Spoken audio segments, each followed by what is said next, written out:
सुनो जी, हाँ। नेक मुझे 1,000 रुपया दे दो।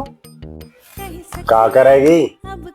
अरे वो आज अपनी पड़ोसन के यहाँ मेहंदी है ना, तो पार्लर वाली आई है और सब मेहंदी लगवा रहे हैं, तो मैंने सोची मैं भी लगवा लूं।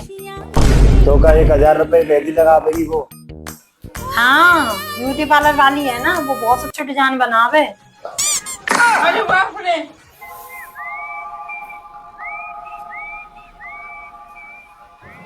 अरे मारे पागल, बात अच्छो डिजाइन तो मैं ही बना दूंगा। तुम्हें डिजाइन बनावो आवे? और का, जो तू डिजाइन बतावेगी सब ने बना दूंगा। लो तो तुम ही लगा दो।